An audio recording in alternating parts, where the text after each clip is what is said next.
I'm 61 years old. I'm healthy and I feel great. But nobody knows what tomorrow brings. And that is why life insurance matters. For me, this isn't just theory. My balance sheet's solid, so you'd think my daughter would be just fine. I own businesses, real estate, but most of those assets are not liquid. Because I invest pretty often, the assets that I have are not the same as cash sitting in my checking account. If something were to happen to me, she would need cash to pay taxes, legal administration, and deal with her own immediate cash needs. I would never want her to be forced to sell solid investments at the wrong time just because she needed cash. Life insurance can help provide financial security, breathing room, and options for the people that you love. I have done it differently. I've had the nurse come to my house, draw blood, weigh me on the spot, and it was weird and uncomfortable. But Ethos is a platform that helps you find life insurance fast and easy, and it's 100% online. You can get a quote in seconds, apply in minutes, and coverage can start the same day. There's no medical exam. You just answer a few health questions online. You can get up to $3 million in coverage, and some policies are as low as $30 per month. Take 10 minutes online with Ethos today to begin the process to get covered with life insurance through Ethos. Get your free quote at ethos.com/Paul Morris. That's ethos.com/Paul Morris. Application times may vary, rates may vary. Should you wait for the mortgage rates to drop before you buy? Here's the answer no one selling a course will give you, and that is the market just voted, and it voted no. This week, the Federal Reserve meets, and for the first time in years, the live debate is not whether there's going to be a rate cut, but rather whether there's going to be a rate hike. Oil has crossed $100 a barrel. Gas is back up at $4 per gallon nationally, and mortgage rates have climbed 2 weeks straight.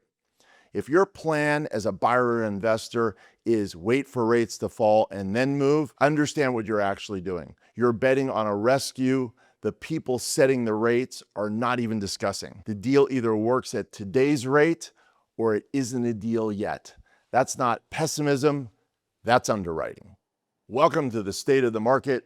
I'm Paul Mark Morris, brokerage owner, investor, and attorney. This week, I see a very strange picture. According to the National Association of Realtors' latest data, the median home price in America just hit an all-time high at just over $440,000, while buyers at the same time pulled back hard, with new contract signings falling almost 5.5% in June in every region across the country. Let me say that again.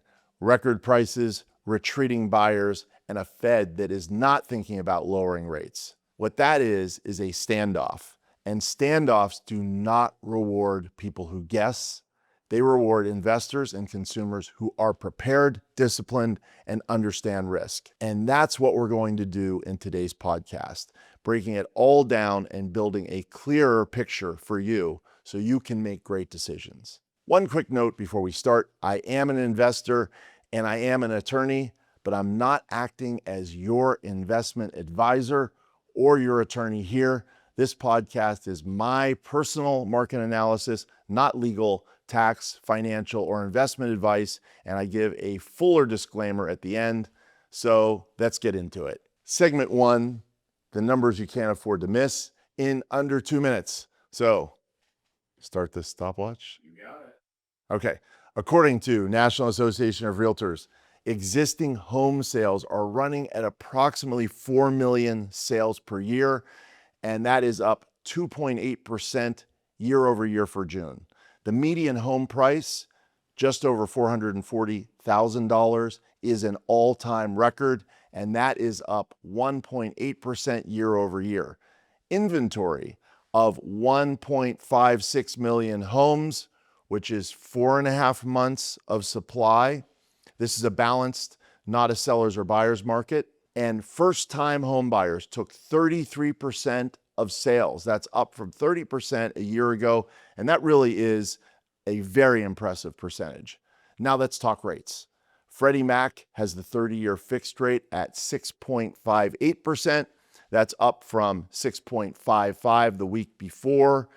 And that is the second weekly increase in a row and the highest reading since August of last year. For context, a year ago, it was close to 6.75%. So you're still getting cheaper money than last summer, but the direction just flipped the wrong way. Inflation. The June Consumer Price Index came in at 3.5%, down from 4.2, but that's well above the Fed's target rate for inflation, which is 2%. And critically, this inflation came out just before oil went back up to $100 crude oil, Brent crude per barrel. And that has a big impact, which we're going to talk about more later. Segment 2, and this is really our lead story for the week, and that is record prices and buyers are walking. The Fed meets 8 times a year, or roughly every 6 or 7 weeks, and they are meeting this coming week to talk about interest rates. That's important, and we're going to dive into that shortly in our 4th segment. We are now in a real estate standoff, record prices and retreating buyers. Home prices just hit an all-time high, and buyers responded by walking away. Same month, same market. In June, the median home price hit $440,600, and that's an all-time record high. And pending home sales, the contracts signed, that's the leading indicator, fell more than 5%. Sellers are still anchored to yesterday's pricing. Buyers aren't tied to pricing, but what is their monthly payment? And that's what they're actually paying to live in the home.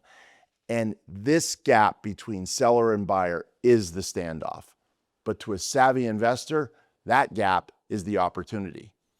Standoffs end with somebody moving first, and the buyers made their move by walking away. So the pressure just shifted to the sellers. If a seller needs to sell, there is an opportunity. The investor who shows up with a real offer underwritten at today's interest rate is no longer fighting in a long line of buyers. They get their deal. Look at it this way. Closed sales dipped 2.4% in June. Pending sales, the deals that become August closings, dropped 5.4%. And National Association of Realtors chief economist Lawrence Yun called out exactly why. Buyers are hypersensitive to affordability, and every wiggle in mortgage rates moves them. His words, the back and forth in monthly sales shows how sensitive home buyers are to affordability conditions. He also noted the support under the market. Over 500,000 jobs added since January, and wage growth actually outpaced home price growth right now. So the demand is building in the background, and affordability is moving in the right direction. Here's the way I see it. The market isn't crashing, it's frozen. A lot of people are not forced to sell. A lot of people are not willing to stretch, so everyone is waiting. And the force to sell, of course, is the sales side, and the force to stretch is the buy side, and that's what created that impasse. Prices at records with 4.6 months of supply and 33% first-time buyer participation is not what a collapse looks like. 2008 had exploding inventory and distressed sales everywhere. Distressed sales in June were 2%. I repeat, 2%. What we have instead is a market where nobody wants to move first. And 20 plus years in the industry tells me when buyers get scarce, contract terms get rich. So sellers who won't cut the price will still concede on inspection windows, credits, rate buy downs, and closing timelines. That's where the deal lives in a standoff, in the terms of the deal, not in the headline price. And so what that means is there's really 2 things that guide a real estate sale. And one is price, that's the obvious one, and the other is terms. And there are deals that I've done where I could not get the seller to budge on price, and it just wasn't affordable within my window, within my underwriting. And yet I was able to get them to compromise on terms. In one case, getting an owner to take some inexpensive or less expensive owner financing made the deal work. It also reduced the down payment required, with the owner financing. So these are the terms that matter. I've seen other people do, a lot longer hold time on instead of a 30-day close. When the market's very hot, 30-day close is a must. People that are looking to do something with the property, maybe they're going to go get permits and plans to do something, or are extending the closing date out 60 to 90 days. That buys them a lot of time in carrying costs to get their plans and permits at least started, or into the governing bodies to get approvals early. So those are examples of terms. And then also the more obvious ones is there's just a willingness to compromise on making improvements where you find fault with the house and you've got your list of asks, and the seller's more willing to come to you and say, yes, we'll pay for that, versus when the market's very hot, they may take no write-downs at all on those contingencies. On to segment 3, and basically this is my view and explanation. We're looking at war, oil, and your mortgage rate. So why did buyers pull back? You can follow the chain with me, and this week the chain is live. The ceasefire with Iran collapsed early this month. U.S. Central Command ran nearly 2 weeks of consecutive strikes. Iran-backed Houthis hit 2 Saudi tankers in the Red Sea. Now remember, that's not the Strait of Hormuz that we've been focused on, so that's a new development. It's a new waterway. It's not as large as the Strait of Hormuz, not nearly as much oil flows through there, but pinching down on yet another waterway which has access to oil and energy. It's an escalation. There's no question. So the Strait of Hormuz, normally about a fifth of the world's seaborne oil goes through there, and the movement through the Strait of Hormuz fell to a 3-week low. The cost of Brent crude oil, and you'll hear me use that term, that's the international benchmark. It is generally a fair amount higher, the Brent crude international benchmark, higher than the US benchmark, but this is the one we're relying on to look at historical data, so we'll stick with it. The Brent crude went above $100 a barrel last week for the first time since May. Then the picture turned yet again. As of early morning a couple days ago, the U.S. has paused its strikes for a third consecutive day, while negotiations with officials that tell CBS that the talks on reopening the strait are moving in a positive direction. But still, nothing's signed, and the naval blockade is still being enforced. That diplomacy, just the diplomacy alone, caused the Brent crude oil to drop again from its high of 100 back down below 100. And what we're seeing is the national average for gas prices is still sitting around $4 per gallon. So while the fighting has paused, we're still paying a higher war price at the gas pump and in mortgage rates. So just by way of example, before the war with Iran, Brent crude, I mentioned that last week it hit a high. It peaked over $100 a barrel. Before the conflict with Iran, it was trading at $70 per barrel. So that's a massive increase. And gasoline price nationally was about $3 per gallon. And like I said before, we're now at about $4 a gallon. And again, I do believe that gas prices, it really does hit the consumer price index in a very important way. It hits inflation in a very important way. And psychologically, it's even greater, because you may go to the grocery store and buy eggs, once a week, or once every 2 weeks. But you might go to the gas station once a week. However, when you're driving down the street, you see it's almost like one billboard after the other announcing gas prices. You are not seeing the price of eggs and bread and milk, at every street corner in the city. So it does have a psychological impact. And I just recently got back from a 3-week drive across the country, and it was amazing to see the price differences. And I've got to tell you, when I filled up the car with gas in areas that were less expensive, I was sort of pleasantly surprised. And in areas where prices were as much as $2 per gallon higher, I was, blown away by the cost to fill the tank. So it really does have this sort of psychological impact that's even greater than the real CPI impact it has. Now, let me explain how it's all linked. Expensive oil feeds inflation expectations. That was the thing I was talking about, not just inflation, but inflation expectations. And that pushes the 10-year Treasury yield up, and mortgage rates ride the 10-year Treasury. This isn't theory, it's happening in real time, and the numbers show it.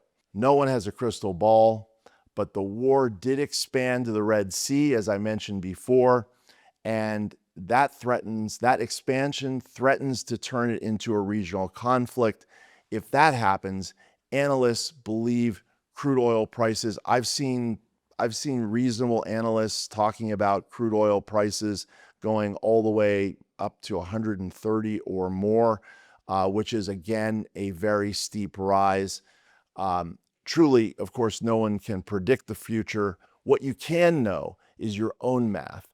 And that math depends on a small shipping lane most buyers couldn't find on a map.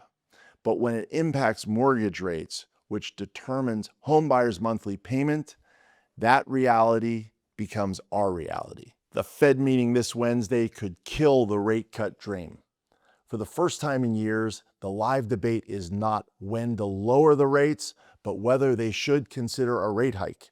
Last week, futures market put the odds at 1 in 3 of a quarter-point hike. What changed? Brent crude crossed $100 per barrel, and the inflation relief seen in June suddenly looks temporary. Here's what that means if you're in real estate. Every underwriting model that pencils only because rates will come down next year is now a coin flip based in large part on a war. Underwrite at today's rate. If the deals work at today's rate of roughly 6.6%, a cut would then be a bonus. If you need a rate cut to make your deal, you are betting on a wish or a hope, and that is not a sound deal, in my opinion. June's consumer price index cooled to 3.5% because gas prices fell nearly 10% in June, the biggest monthly drop since 2020. But that is already a thing of the past. It was before the ceasefire collapsed. The new Fed chair, Kevin Warsh, has pledged to get inflation back to 2%. We are now sitting at an inflation rate of 3.5%. And the one thing that brought it down, that was inexpensive gas, is already gone. With the new Fed meeting coming up on Wednesday, the decision drops at 2 p.m. Eastern Wednesday. Warsh's press conference is at 2:30, and we will be back next week with an update because this will have an impact on the state of the market. Segment 5. I really believe everything we've talked about to this point is important, and it is important to understand how geopolitics are driving interest rates, which affect all of us. But now it's time to move away from the national averages and onto the map. Because as you know from listening to the podcast, real estate is local. None of what we just discussed is happening evenly. It's happening. It's just not happening evenly across the country. So be careful, because national numbers can mask significant local divergence from what the headlines show and what's actually happening in your neighborhood. For the headlines to show exactly what's happening in your neighborhood, you would have to be in exactly the place where the median house price sells for $440,600. And if that's not true, you're going to see some divergence. We noted that sales are up from a year ago, But month to month, so year over year, for example, May over last May, June over last June, we're talking about sales were up. But month to month, for example, this June over last month, which is May, the markets have really cooled, but they've cooled unevenly. Start with National Association of Realtors regional divide. Month over month, sales rose only in the Northeast, being up by just over 2%, while the South fell just over 3.5%. The Midwest fell about 3%, and on the West, it fell just over 1%. Then layer on Realtor.com's June hottest market report out mid-July, which ranks metros by demand per listing and speed of sale. Those are pretty good metrics. And again, we've talked about it before. Hartford, Connecticut holds the #1 spot, and that is a supply-starved Northeast market where the real estate standoff we just headlined doesn't even really exist. So my advice, as always, is treat all of the rankings, even regional rankings, as directional, definitely not as the truth, because different sources even measure different things different ways, and these shift monthly. But use the directional picture. A tight supplied Northeast and coastal California markets stay competitive at record national prices. The Sun Belt is still digesting its pandemic run-up. So you see places, again, last time we talked on the state of the market, the Austin market was off this massive amount. So that they are again, still absorbing that pre-pandemic run-up, and pockets of Florida may now just be finding a floor. So what you do with that information is not move to Hartford, it's this. The national standoff is an average of markets that are nothing alike. Here's my advice to you. This is a must-do if you're a consumer or an investor. Find out how hot or cold your market is, how much inventory there is, how long things are sitting on the market, and how much over or under list price they're actually selling for when they go under contract. And testing this is easier than you think. Here are some free sources. Realtor.com and Redfin both publish inventory and days on market for every metro area. Just search the site and input your city, you can see that. If you want a little even simpler but very hands-on approach, you could just open Zillow for your own zip code. You can draw a map around the little area if you want to use an area instead of a zip code, and count 3 things. How many listings show a price cut? How long have they been sitting on the market? And how many are for sale? Now, one caveat to be careful about is because sellers hide price cuts and days on the market by taking a property off the market for a little while. So they'll take a listing that was overpriced and sitting for a long time. They'll take it off the market. They wait a certain amount of time. They put it back on the market at a lower price. Now it's going to reset the days on market at 0 at a lower price. It's not going to show you a massive amount of days on market, even though they were there. It's not going to show you a massive price drop, even if they did one. And again, you dig a little bit below the surface and you can see in the history that, it was on the market at this price for a certain amount of days. And lo and behold, it came off the market for a couple of months. It's now back on the market, and it may be on the market for 2 days with no price cut, when in fact it had been on the market for 100 days with a huge price cut. So take that into mind when you're looking at Zillow. Another way to do it is you just go to a realtor, and I would definitely pick one that has a lot of familiarity with the area, and they can get you exact numbers. That would really be ideal. So I would definitely suggest that. And you just ask them 2 questions for your area or your zip code, and that is, how many months of supply, that's the inventory, and what's the average days on market? And here's how to read those answers.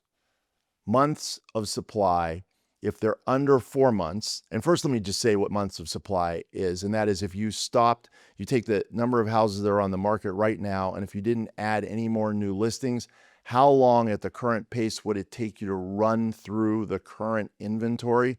And if the answer is 4 months or under, that's a hot market, that's a seller's market. If it's somewhere between 4 and 6, consider it a balanced market.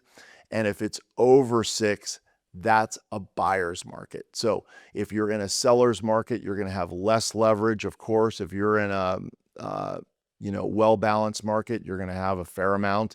And if you're in a buyer's market, you're going to have a lot of room to negotiate. Now, again, these things are even when you go super hyper local, it's still a generalization, because in my zip code, there's so much variation. There are houses down the hill, there are houses up the hill with no view, there are houses on top of the hill with a view. If you're comparing price per square foot of a house on top of the hill with a view versus on top of the hill with no view, or down the hill, it just doesn't make sense to compare these. So you have to get hyper local, but it's not that hard to do. You just look very carefully at those numbers that I've been just telling you about, and that is what's the inventory and how quickly have things been selling. Also, you can ask a third question, which is what percentage of listing price are things selling for in your area? That's also going to be an indicator of how hot the market is. If it's selling at 100% of list price or 100 or even more, that's a very hot market. If it's selling well below list price, that's an indication of a cool market. But again, these things, even we talked about national and how you can't really look at a national weather forecast and plan your picnic for tomorrow. It's even more specific. House to house can be different. So I believe that makes things on one hand harder, and on the other hand, it makes it easier because you can really get a lot of information about a particular property fairly easily, and that puts you ahead of the rest of the pack. The investor who knows the neighborhood, or even better yet, knows the individual location or house, they beat the investor who knows the headlines every single time. Segment 6, and this is a bit of a fun one for me. I call it our Guru Watch. And every week, I like to take a look at what the loudest voices are saying in investing and real estate, and what they're selling versus what the data actually says. Robert Kiyosaki says a major crash, possibly even a depression, is coming. I'm going to give you my take and back it with real data. On July 9th, Kiyosaki posted that any asset requiring trust, bonds, stocks, ETFs, even the dollar, will be destroyed in the coming crash and possible depression. And he doubled down this past week. Let's look at data that he relies on, which actually is accurate. And that is, America's debt is historic, and owning real things like property, gold, land, instead of only paper like stocks and bonds, it's never been bad advice. But on housing, I think he's wrong, and the data supports my view.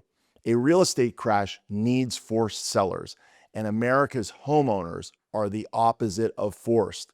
In the last real crash, 2008, 2009, 26% of homes with a mortgage were underwater. Today, only about 2%. American homeowners are also sitting on roughly $34 trillion of equity in their homes, and per core logic, homeowners with a mortgage hold nearly 18 million of that equity, 5 times what they had 15 years ago, and the average homeowner is sitting on about a $300,000 cushion of equity. People with equity don't get foreclosed on, they sell and they cash a check. No forced sellers, no flood of inventory, no crash. Kiyosaki has been predicting the big one for years. The crash just doesn't show up, but the sales pitch always does. The fear is the product, but the data is the plan. One quick moment on why this matters beyond just debunking one famous author's claims, and that is this week's environment. War oil at $100 per barrel, a possible rate hike is exactly when crash content spikes. Our work as investors is to separate the headline from the forecast. The headline is real. The crash forecast is someone trying to sell you something.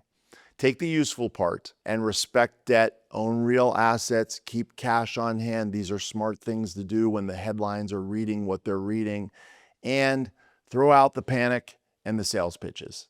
Segment 7, what you do with all of this. And I always want to do this and create really practical, actionable things to do from this podcast, including the state of the market segments. And there are 3 questions I would ask this week. Not moves I'm prescribing, just 3 questions I'd be asking if I were looking to invest in your area. And the first question, does every deal in your pipeline, the things that you're looking at, does it still work at current interest rates or even a bit higher? And so, does it work at mid 6s to all the way to the 7s with 0 rate cut assumptions? If the answer is only if the Fed cuts, then you don't have a deal. You have a lottery ticket with closing costs. Rerun the numbers before Wednesday. That's when we're going to hear from the Fed. And the second question really stems from Wednesday, 2 p.m. Eastern. Read the statement that they produce, or at least the coverage of it. Did the Fed treat the oil spike and gasoline cost spike as temporary or as a real threat? That answer will set the direction of mortgage rates for the near future. The third question I would ask, if you're hunting in a cooling market, much of the South and pockets of the West, the buyer pullback is your negotiating window. Check days on market and the share of listings with price cuts in your target zip codes. And remember, you can end the standoff not only in pricing, but also in contract terms. You could go in a little higher than you want to or that you can underwrite to and make it up with credits and buy downs, timelines that we discussed before, if that helps your project. These are items that are very important that do not show up in the list price. There are always 2 things that can make a deal fair. And one is obvious, that's the price. The other is less obvious and therefore very important because this is where you can really find deals that other people are not seeing. And that is in the terms. It's always price and terms. Both things matter. And through the investor lens, just remember, it costs you nothing to ask. So you could go in at a lower price than you think maybe they would take. You don't even necessarily have to go in with a low ball. You can go in with what's a fair price and have some interesting terms that help you out and make the cost of the deal fall within your buy box. And the buy box is a term of art for the criteria you're using for your particular deals. You should, if you don't have one, you should develop one. What's the type of property that I'm looking for? So even if you're not in the game, you can start exploring it. Time window on all 3 of these questions really is now through the next 60 days because the rate picture resets Wednesday and again with August data when the Fed meets again after this Wednesday. My final disclaimer is nothing in this episode is financial, legal, tax, or investment advice. I'm sharing my personal opinions and analysis as of today. They are not recommendations to be relied on. I always say it, markets change, markets are local, every deal is different. Before you make any investment or investment decision, consult your own professionals, your CPA, your attorney, your financial advisor, a great realtor, and very importantly, do your own due diligence. If this episode helped you see through the noise, subscribe and turn notifications on because Wednesday, the Fed is going to answer a very important question that this episode really teed up. And next week, we will break down what they did and what it means for your market and off into the at least near-term future. Another thing I love is drop in the comments. Tell me your metro area and what you're seeing on the ground. Bidding wars or price cuts, because your backyard is the data that matters the most. I'm Paul Mark Morris. This has been the State of the Market. Know your numbers, know your neighborhood, and I'll see you next week.